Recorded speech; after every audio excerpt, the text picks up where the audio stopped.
Good evening, students. Today we are starting with the revision of chapter number 8, that is wind, storms, and cyclone. In the wind, storm, and cyclone, there are several activities which are given about the high speed winds, and they are accompanied by the reduced air pressure. Air exerts pressure, right? So, what all the things which are related to the air expands on heating. So I will tell you the summary of this chapter, which is on page number 91. So air around us exerts pressure. Air expands on heating and contrasts on cooling. Clear? So air always exerts pressure. It has some pressures. That's why the air is slow or high. So air expands on heating. Air always expands on heating and contracts on cooling. Clear? It comes together when it cools. So warm air rises up, whereas comparatively cooler air tends to sink towards the earth's surface. Air which is warmer, it goes up, and the cooler one will come to the earth's surface. Clear? As the warm air rises, the air pressure at that place is reduced. Warm air, whenever it rises, the cool air comes to that place, and air temperature or the place pressure is reduced, and the cooler air moves to that place. I have told you earlier, the moving air is called wind. So wind is nothing, just a moving air which goes here and there. Uneven heating on the earth is the main cause of the wind movements. So wind is blowing just because of the uneven heating on the earth. Clear? So uneven heating means having two factors which are talking about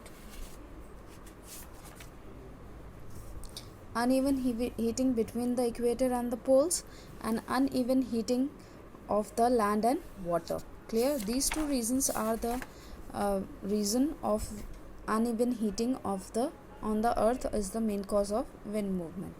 Wind carrying water vapors bring rain. So wind which are carrying water vapor, it brings rain. High speed wind and air pressure difference can cause cyclone. It has become easier to monitor cyclone with the help of advanced technology like satellites and radar. I have already explained about the satellites and radar. Self-help is the best help, therefore it is better to plan in advance to be ready with the defense against the approaching cyclone.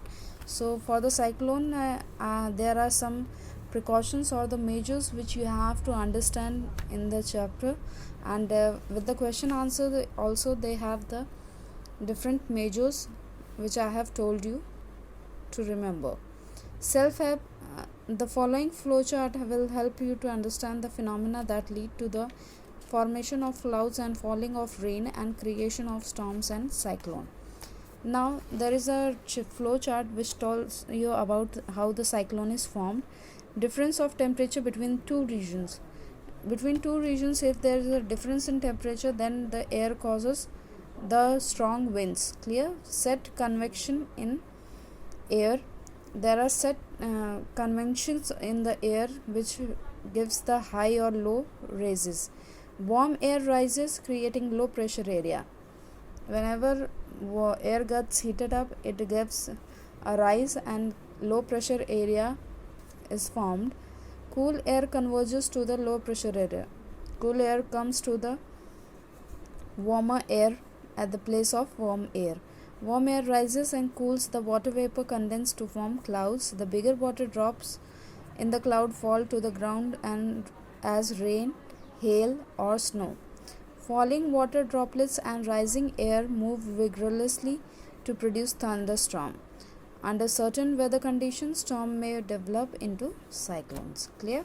So you have to learn all these exercises and question answers of this chapter, and you have to understand some concept which are inside the chapter. Clear? So learn it thoroughly, and in the next class we will start with the revision of some other chapter. Thank you so much.